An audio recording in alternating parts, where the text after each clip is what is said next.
Scott, congratulations, an eventful victory over Peter Manley, to say the least. Just sum that one up for us. I thought I was Adrian Lewis there for a minute. I've got to be honest. Look, Peter is a legend of the game. We like I said earlier, we've been practicing out the back for 4 hours, and every treble 20 that he hit, he told me about it. Although he wasn't talking to me, I think everybody that's ever played Peter know that he's a top man on the mind games. And I'm a young pup here. I'm still new to it, you know what I mean? I'm only 52. They're all a bit older than me. So, nearly fell for it. But any tournament, you know that you've got to get through that first round. And that's what it's about. And I nearly did my best to give it to Peter there. But what a fun game. What a fun game. I haven't had such a fun game for a long time. Just talk us through what happened in that second set. There was a long stoppage in play there.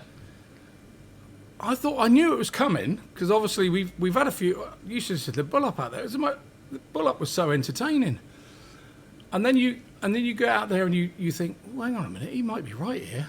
He's the senior player. He might be right. Did I throw first? Did I not throw first? No. He said you won the ball, so I went and said I won the ball. I didn't realise we were one leg into the second set. I thought we were, but yeah, that's how convincing he is. Sometimes Peter's too clever, you know. That might be why he only made world #1 and never really got himself to where he needed to be. It was the salmon versus the future pink. It was massive. That was a 2-hour conversation out the back. But look, what a legend. What a lovely game to play in. And like I say, I've not had so much fun in a long time playing a game of darts. Yeah, you obviously watched this event on TV last year. What was it like being up there on that stage?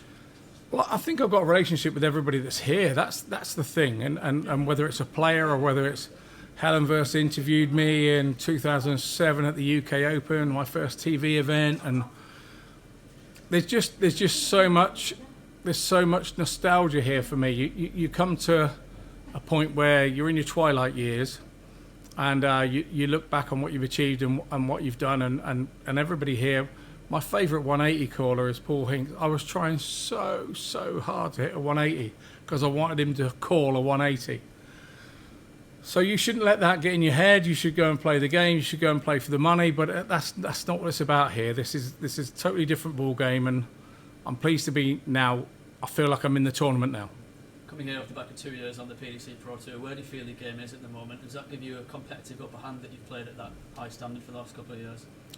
The bookies seem to think that that's the case, but for me, last year was a tough old year. You know, start of the year we swapped darts, and that didn't go particularly well in the first part of the year. And then I got COVID, and I missed a few Pro Tours because of COVID, because they were really close together. So then you're kind of chasing the year. If you've only played 26 or 24 Pro Tours and you should have played 30. Mentally, you're then chasing the year. Then I had a bit of a shoulder injury around May, and that didn't sort itself till around June. And so by then, the year was over. There was a 10-week break, a 9-week break between July and sort of October, and then you're going back for 6 or 7 Pro Tours that you're absolutely chasing your backside. So part of it was my doing. Maybe I shouldn't have changed darts when I did, but mostly, you know, I got what I deserved. I wasn't playing well enough, and I think you have to stand up to it. You have to look in the mirror and go, yeah, maybe I wasn't quite doing enough at that time. So you come out of that knowing you're playing okay. You know, I was a bit unlucky at times too, but, you know, nobody cares about unluck. Nobody cares about that. It's only you that cares about that. So you come off of that and think, where do we go next?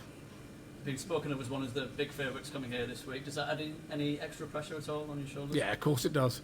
It's you know, you don't not look at it, and you know, if you're doing 77 and 80 averages, you're not going to be the favourite, are you? Nobody's going to be talking about you. So I know my game's been really consistent, even though the games didn't go my way at the end of the year, and I felt that I had two good years on the Pro Tours. It just didn't go my way. So you restock, you go and talk to your family, you know, there was a point there I was sat there after that Q school and sat there in the room and looking in the mirror. I sat on the end of my bed and thinking, you know, is it time now? Is it time? You're going to know that it's time. And I'm looking in the mirror going, no, it isn't time. I'm playing all right. I'm playing okay. It's just a bit of luck, a bit of run of the green, a rub of the green, and And then you get the call to come here to the seniors, and all of a sudden, one door closes and another door opens. Cheers, Scott. Thank you. Does that really sort of change your perception at the start of the year? I mean, it went from not getting the card at Q School, which must have been a terrible disappointment, to getting invited here and having a fresh start. You set yourself goals. I was sat there at Christmas Day, and I haven't had many Christmas days that you can enjoy Christmas Day in the last 12, 13 years. You know, I've always been preparing for a World Championship or whatever. So we sat there Christmas Day and we spoke about it, and we needed to get on the practice board, and I've practiced every day since Boxing Day, every single day. And I went to Q School thinking I could get my card back without doubt, and I was playing really well. And that last day, somebody just outplayed me. You know, I just needed a couple of points, and I probably didn't play that right. I thought that I should have thought about winning the day rather than getting a few points, and that's stupid at my age. I shouldn't make that mistake.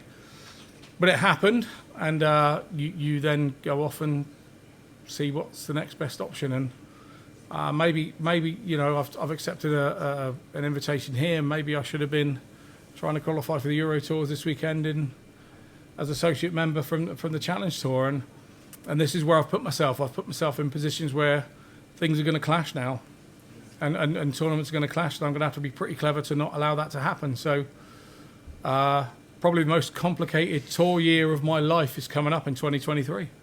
You talked earlier about enjoyment and how much you enjoyed that game up there. Is that something that's maybe been missing a little bit for the last 18 months?